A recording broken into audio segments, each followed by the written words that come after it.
Black coffee. This is the Kavoya Coffee Podcasting Network. Coffee people talking to coffee people about coffee and things coffee adjacent.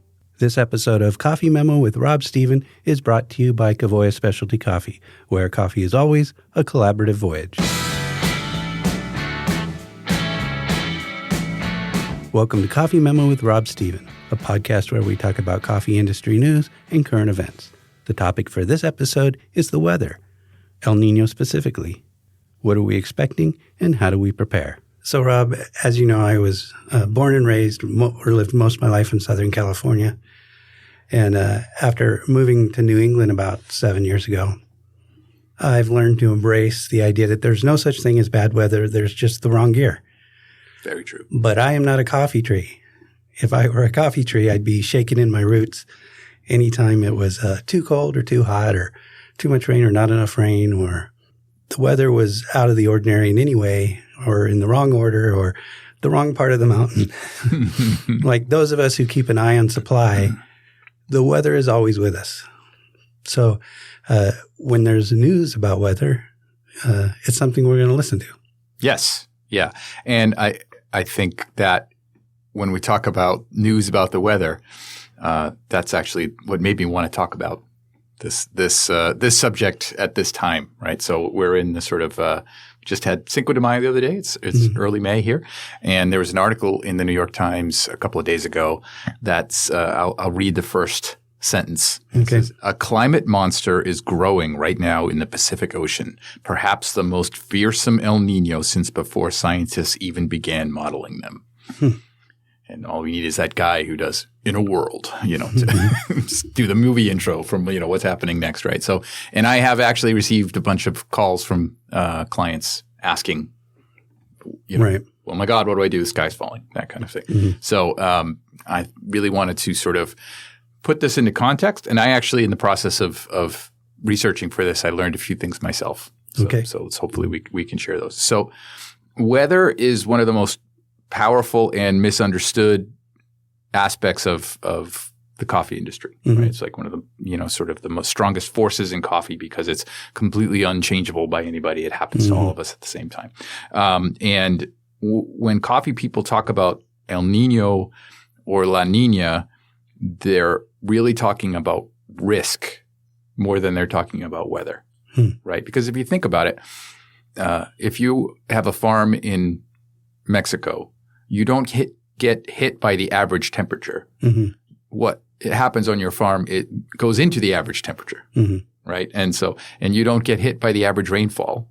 You get a certain amount of rainfall, which is part of the average. And averages are made of large numbers and small numbers. Mm-hmm. And you could get either one. And you could get them on the time of the harvest that you need it and the time that you don't, right? So when people talk about global weather, they talk about averages. The average temperature went to here or, average rainfall went to here. And it's like that's not what we're talking about. What we're talking about is what's going to happen to the places that grow coffee at the specific times that things need to happen. Mm-hmm. When you see coffee markets moving as a result of weather stories, there's two kinds. There was a frost in Brazil yesterday, and that's like a real thing that happened. And then you can say, okay, how much coffee did we lose? Mm-hmm. And then there's conditions are evolving to create more chaotic weather in the future, which is just uncertainty. Right. No predictions at all, right? So, and usually when weather risk rises, it's uncertainty. So confidence drops. And when confidence drops, that shows up in pricing. It shows up in spreads and it shows up in structure. And you can sort of see the early warning signs of it before you actually see it in just outright price. Yeah. And you see people more worried about the future than they are worried about the present.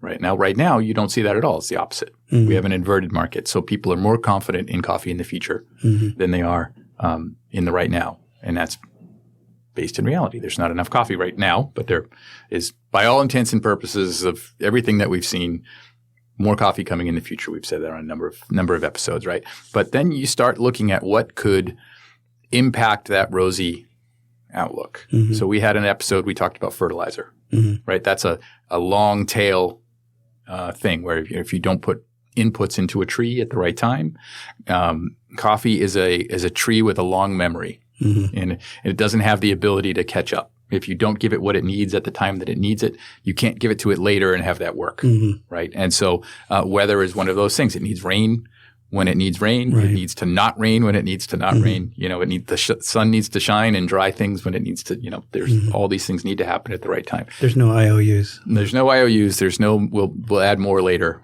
right? And you can't take it away once it's gotten something it doesn't need. So when we're talking about weather, we're talking about uncertainty of those things not happening like they're quote supposed to, right? And so when we talk about something like about a monster El Nino, or I actually saw the phrase Godzilla El Nino, right? It's a good time to sort of reset the basics. So we should talk about what is El Niño and La Niña, and it actually starts with talking about something called ENSO, which is not your cousin from New Jersey. It is ENSO, ENSO, and it is the sort of a reoccurring phenomenon, a natural phenomenon that creates El Niño and La Niña. So ENSO, it stands for the El Niño Southern Oscillation, right? And it's a repeating interaction of ocean temperatures and winds that happens in the Pacific. So what is sort of, quote, normal when there isn't an El Niño or a La Niña, trade winds, they push warm air from the eastern Pacific to the western Pacific. They push warm water towards Indonesia, right? And then as a result, the cooler water stays near South America. And that's normal, and that sort of creates traditional normal weather patterns, seasons that we know, and rain when we expect to have it, and no rain when we don't expect to have it.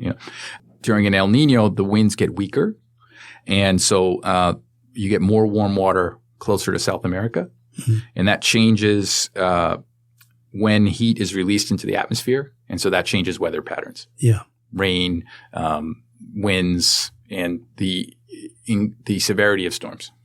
And so and that can, just because it's happening in that part of the world, it actually can have a global impact all across the world. And then La Niña is the opposite. So you get stronger winds, you get more water west in the sort of South Pacific region, and then you get cooler water in the Eastern Pacific near South America, and that can make things drier. Colder than normal. Yeah, right. And so the thing to think about with ENSO is that it's a probability shifter. So if you have a La Niña, you have more probability of a certain kind of weather, and if you have an El Niño, you have more probability of a certain kind of weather. It's not a weather forecast. Right. It's a sort of intensifier of a prediction. Right. And when I look at something like we're going to have a monster El Niño, it's just basically saying the ranges of outcomes are going to be greater. And a high range of outcomes is also volatility. It's risk. Yeah. Right. So when we think about this with coffee, it's really a matter of when will stress show up in coffee agriculture. Right. And so coffee has some sensitivity to weather, and that's when traders tend to look mostly at weather during some pretty narrow windows. It's flowering, it's the fruit setting, it's the cherry development, and it's the harvest. If you got the wrong kind of heat or rain or dryness outside those windows, you can manage it, but during those windows, you can have real impacts, right? But again, this isn't something that happens uniformly across the whole world at the same time. It happens in wherever it happens, may or may not be over areas under coffee cultivation. Okay. Right. So knowing that there's going to be a large El Niño isn't enough to say coffee's in trouble. It's enough to say the range of what might happen with coffee is larger. Okay. Right. And so we go from thinking, will there be an El Niño? The answer is yes. I mean, it's a scientific fact at this point. To instead, how resilient are the farms and ecosystems and sort of schema of coffee to multiple stresses occurring all at once, right? So if storms, wildfires, droughts, fungus, which is a result of too much moisture, these kinds of things, right? How much can the places that grow coffee take should these things happen? Okay. And so let's take Brazil, for example. So in an El Nino year, some parts of Brazil will see like a warmer than average conditions. So, and that's usually paired with uneven rainfall. So like on paper, that's like overall rainfalls, which is what you see on a precipitation map. They look acceptable, but they're patchy. Yeah. Okay. And so feast and famine. Yeah. And so if it's like, if the heat spikes during the flowering or the rain arrives late or, really heavy when it does arrive, it can have an impact on how the fruit sets, or it can have an impact on uniformity. And so again, it's not a thing like El Nino is bad for Brazil. It's more of like it could create timing issues with weather that could impact parts of Brazil. Okay. Could. Yeah. The probability range, that you're talking about, is there any chance that within that range there's sort of a nothing burger where it's almost normal? Yes. Yeah. So, I mean, and also it can, in certain regions, reduce risk, right? So, it's not like universally negative for coffee. You can bring drier conditions, which would lower fungus. You can have more manageable rainfall, which makes it easier to harvest and doesn't damage coffee as much. In Central America, they've had years where an El Nino has drastically improved their crop, right? So it's location, its intensity, its range, and its timing. So we're going to have a larger range of possibilities, and within that is some good outcomes. Yes, within that range. Potentially. And there's potentially some bad outcomes, right? So it's really we were talking about at this point is resiliency to weather volatility. And whenever the market feels there's not enough resiliency, there's an impact in pricing, right? So I'll give you another example. Colombia had a very strong El Nino in the 15-16 crop, 2015, 2016. Higher than normal temperatures, extended dry spells, and it really did hit the coffee growing regions pretty hard. It reduced disease, so less fungus, less broca, like a lot of the things that are sort of plague coffee production, but it made very difficult flowering consistency because there wasn't enough water available. And so you had this really like patchy output of, some areas okay and some areas, just didn't get enough development on the trees. Depending on where you were, and Colombia is a place with a lot of microclimates, you were like, wow, this is the best year ever. In other years, like, why does God hate me, right? And so, and that's why I think these Enzo and El Nino discussions, we have to be very regional specific. When I look at what we try and do here with Coffee Memo, it's like, let's put it in perspective and figure out how you can make a plan, right? So what we're talking about here is something that is not determinate and is not even specific. It's just an increase in risk or a potential increase in benefit. But what we're talking about here is amplitude, like how much wider the ranges have just become. So we'll see that in pricing, and we'll see that in specific outputs of specific countries after it happens. So it's not even contingency planning. It's like being prepared to do contingency planning. Yeah. Let's say it hits a certain country that you've got a lot of eggs in that basket. Being prepared to pivot. Okay. Right? Or let's say that it does actually create some widespread impacts. Being prepared to see that coming in price, whether it's market pricing or differential pricing. If one country has a problem, it'll create scarcity in that country. And if you need that country, those diffs are going to become uncompetitive. And you might just have to say, well, if it happens in Brazil and I need Brazil's, maybe the diffs will go up. All of this is purely speculative. No one really knows what to do, but we're trying to take all the different variables and factors that go into coffee supply and pricing and break them down. And weather is a huge one. Yeah. It's a really big one. And it's one of those things that's almost totally misunderstood because weather is what happens to you where you are. I would say a couple of things. I would say it's important to separate signal from noise on this one. If you're one of those clients that called me and asked me about El Nino and I told you not to worry about it, what I meant was that there's nothing to worry about yet. What we know is only that the ranges of possible weather outcomes will be higher than normal. the range of possibilities. What crop year are we talking about? The one coming up. I mean, it'll start this summer. Okay. It's interesting. One of the things I learned from reading all this was that when you have a system like this, you would expect it to have an impact on climate politics. People would react, say, "Oh, we have to take this seriously." Mm-hmm. One of the sort of overall average impacts of the United States when there's a big El Nino is better weather, right? Mm-hmm. Yeah. So it kind of creates a sense of complacency where we are.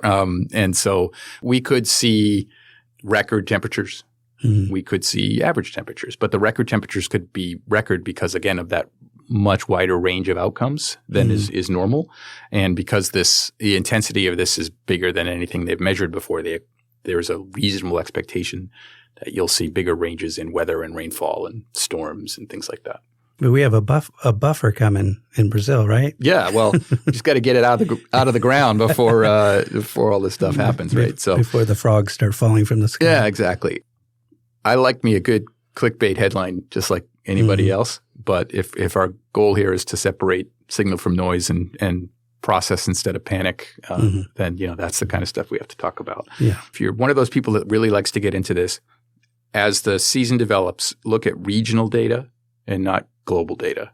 And I mean regional, like not Brazil as a microcosm of Latin America, or South America. I mean, but like what part of Brazil and what part of that part. That kind of thing. It's also about persistence. One weather event does not a bad crop make unless it's a frost. Mm-hmm. But if you're continually having no rains, or you're continually having too much rain, or you're continually having high temperatures or low temperatures, then you're going to have effects. When we look at the impact on your purchasing decisions, it's the same advice at the end of the day when we break it down as always, which is have a plan and the ability to pivot. Could something bad happen to a or a series of origins because of El Nino? Yes. Will it happen? Nobody knows, right? So keep an eye on things. Be ready. Don't be swayed by singular headlines, and stay dry out there. Thanks, Mike. Thanks, Rob.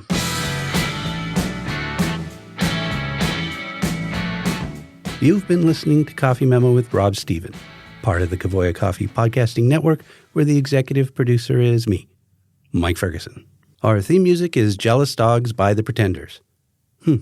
Jealous Dogs. That might be a good band name. Nah. If you've enjoyed this or any show on the Kavoya Coffee Podcasting Network, please do all the things. Like, subscribe, review, don't keep us a secret, and take our listener survey at the link in the show notes.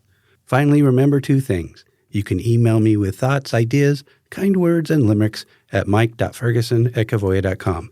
And Black Coffee is performed by the one, the only, Ella Fitzgerald. This has been a CCPN production.